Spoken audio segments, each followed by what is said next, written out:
Esmond here for Winners and Winers, trying to make you a better, and another guy that's always trying to help you win some ducats and some bets joins me here, David Murata. We're going to do, I know, it's football season again. Yeah, it's Can you football believe season it? already, right? We only had about a week off. We had a week off, and now it's football season. Very exciting. David, are you ready for some football, XFL style? Absolutely. Going to be a new challenge, but excited to see some football. XFL was exciting last time before COVID. Hopefully, we see some more exciting games, and hopefully, we can talk about it next season as well. Hopefully, it lasts this time. Uh, you know, The Rock is behind it. The guy's got deep pockets. He's got NBC and Peacock behind him. I see no reason why it won't continue. And the fact is, Sister Mary's School of Typing versus West Valley East State draws more fans if it's a football game than most primetime NBA games, and certainly more than hockey. You can have a great hockey matchup and it's not drawing flies. So football is king, and I think people are going to tune in. I am. I think they'll definitely be helped too that the NBA All-Star break, they have 9 days off this time, the longest break they've had. A lot of subpar college basketball going on. So this is definitely a good spot for the XFL. They definitely picked the right time of season to start to hopefully get off to a good start these first 2 weeks. A few things to note. The play clock is going to be 35 seconds rather than 25 seconds, which was too short. First year, it caused problems. Teams get 3 timeouts not per half, not 2. Now 3 shootout rounds in overtime rather than 5. And teams have 1 coach's challenge, which can be used on anything they want. No restrictions on what play you can challenge, unlike in the NFL. And a centralized hub is going to make all the replay decisions and correct errors on the field. This matches how the USFL ran things, which, by the way, I thought was really good. These are changes. Now, rules that are a little bit different from the NFL. In the XFL, the players line up 30 yards from each other on kickoff instead of the full depth. There's no extra points. Teams have to line up from the 2, 5, or 10-yard line to go for 1, 2, or 3 points. Fewer clock stoppages before the 2-minute warning. The clock runs on incomplete passes and plays that end out of bounds. Yeah. So it's going to be a faster-paced game, and that's also, I think, going to reduce scoring. So that is going to affect your over-unders. Any of those that stand out to you, David? Well, definitely the clock running out on the clock running on incomplete passes and out of bounds plays. So if you look at it, the totals right now on pretty much every one of these games is at 35 or 36. And I think that has a lot to do with it. They want to see how the scoring is going to be, even though, you have the 2 and 3 point possible conversions. But the clock's running, especially with some of these teams that I think are going to throw the ball a lot on incomplete passes, is really going to affect the game quite a bit when it comes to the scoring. You were talking earlier before we started recording about how different the odds are from one book to another. You want to comment on that? Yeah, there's a few different, I'm not going to go through all the books, but I was seeing like the Houston Roughnecks, for example. They're a team that I've seen a lot of disparity. I was looking one place, they had like the second best odds at plus 450. And then if you look at like Caesar, for example, they're at plus 800 as the second to worst odds. All the teams are pretty much, we're at plus 400 to plus 800 given the books, but there's not a big gap from team to team.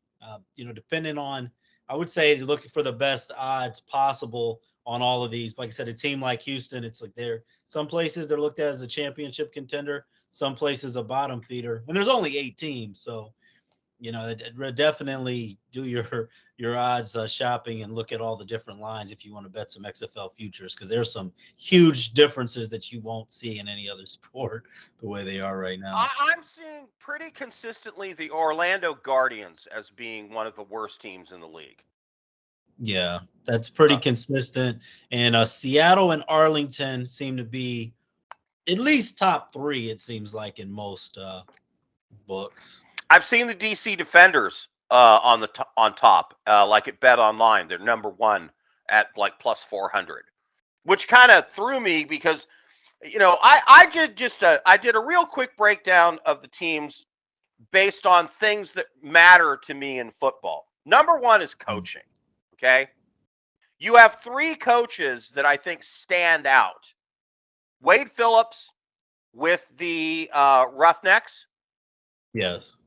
Jim Haslett with the Sea Dragons, and Bob Stoops with the Renegades. So I think those are your three top coaches. There are multiple coaches in this league that have no coaching experience. Right. Absolutely. Yeah, Heinz Ward. Heinz Ward jumps out as one of the ones less experienced. Another thing, even to say with Haslett in Seattle, his offensive coordinator is June Jones, who not Right? only Yeah. has all that NFL and college experience, but he was the offensive. He was coaching with the Houston. Well, Houston when the XFL was a couple 2020. He Right. was calling the plays for Houston when they were, believe, undefeated before the season got canceled. So he actually has experience under these rules, really at every level of being an offensive genius. So I think that that's definitely something to pay attention to there. Would even make Seattle jump out the page even more. Yeah, and of course I'm here in Seattle Sea Dragon land. I'm up here in the Pacific Northwest. So that's going to be my home team. There's going to be a lot of coverage of them here locally. So I'm going to get a chance to see a lot of them. That's the coaching strengths to me. Then the next thing that matters to me in football is quarterback play. And I think your top quarterbacks are A.J. McCarron with the Battlehawks. Of course, A.J. McCarron won a national championship at Alabama. He was a pretty good quarterback for Cincinnati for about a cup of coffee in the NFL. Luis Perez of the Vegas Vipers. Luis Perez was one of the best quarterbacks in the USFL last year, and he has been stolen from the USFL by the XFL and the Vegas Vipers. And by the way, he's not the only player. There are multiple quarterbacks and lots of other players that the XFL has poached from the USFL by just paying a little bit more. Yeah, Jordan Tamu's another guy that jumps out at me. May not be a name that rings a bell to a lot of people, but he's got a lot of NFL practice squad experience. He played in the XFL when it first was going a couple years ago, and then he came over from the USFL. So he's got a lot of experience as a quarterback. He was one of the passing leaders in the USFL in 2022. So I think that he is going to also be someone to look at for the DC Defenders, who sounds like they want to play pretty fast. So that'll also be another guy that he doesn't jump off. His name's not going to ring a bell like AJ McCarron, but at this level, I think that he's going to be someone else to watch out for. A.J. McCarron at quarterback for the Battlehawks, Luis Perez for the Vipers, and then Ben DiNucci was pretty good with the Cowboys for like half a season. Yeah. And he's the quarterback at the Sea Dragons. Now, here's a couple names that are going to ring a bell. Martavis Bryant. He's playing receiver for the Vipers. Yeah. Josh Gordon, the man who couldn't stay off the weed, but was had quite a couple seasons with the Browns, is receiving passes for the Sea Dragons. And Marcel Aitman, who was decent with the Raiders, is catching passes at the Battlehawks. Three pretty big name receivers, formerly of the NFL, playing in the XFL. Yeah, and Josh Gordon, was me being a Browns fan, that's one of those, seems like a 30 for 30 story.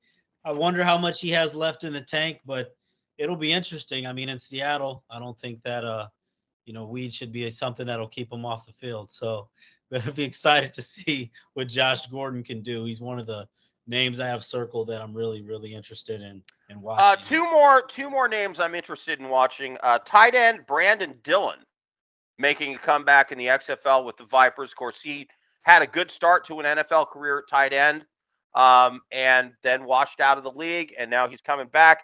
And Vic Beasley, Atlanta Falcons former linebacker. I don't remember why he left the league, but I remember he was really good. Yeah. Yeah, some of these guys, and even like how you mentioned, Martavis Bryant, like I didn't realize how long he's been out of the league. And some of these guys, you remember them being good, and then all of a sudden, almost seems like overnight, a year goes by, and you realize they're in the XFL now. So yeah, he's another one. I don't remember exactly why he's not in the league either, but maybe this will be his shot to find his way back.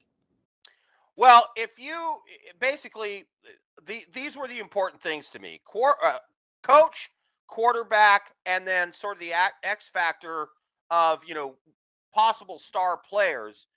And so I've got on my top coaches Wade Phillips at the Roughnecks, Jim Haslett, Sea Dragons, Bob Suits, Renegades, Abe J. McCarron, quarterback at Battlehawks, Luis Perez, quarterback Vipers, Ben DiNucci, Sea Dragons, and then Martavis Bryant at the Vipers, Josh Gordon at the Sea Dragons, and Marcel Aitman at the Battlehawks at receiver.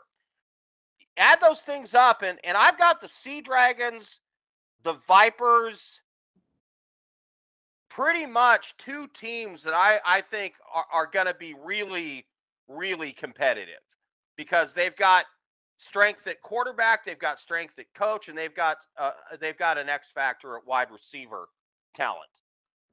Unfortunately, much like the USFL last year, there's one league that's really good, and one that kind of sucks. The North Division has the Battlehawks, the Sea Dragons, the Vipers, and the Defenders, who are all looking like they're going to be pretty good. And the South, Arlington, meh. San Antonio, bleh. Orlando is in the cellar in most of the odds. And then the Houston Roughnecks is the one team there with Coach Wade Phillips that might be pretty good. I'm going to say your championship winner is coming out of the North Division because I think that it's just a much better division. Unfortunately, it's going to be I think probably two or three of the best teams in the league are going to be in the North Division, and you're only going to get to see one of them in the championship game. Well, under Bob Stoops, I think that, I mean, who really knows, right? But I think that Arlington may be a little bit better than you're expecting. If I had to just pick a favorite to win this whole thing, I would put my money on Seattle. Yeah, But I I'm do with think you. that Arlington as well could be a dark horse. And just because I'm in Houston and they've got Wade Phillips, I think Houston could be possibly a Well, long and you shot. hope. Hey, maybe you can get some tickets to a game. Do a little live reporting for us here at Winners and Winers. All right, who are we brought? Who are being brought here by today, David? We're brought to you guys by No House Advantage. All the Winners and Winers video. Check out No House Advantage. There's a promo code WNW. You get a first-time deposit bonus of up to $100. So the way that works, you put $100 in a new account, use that promo code WNW. You have another 100 to play with, and that's for fantasy sports. All right, there you go. I'm Loud Esmond with Winners and Winers, and he's David Delano with the same, and we're trying to make you a better. Better.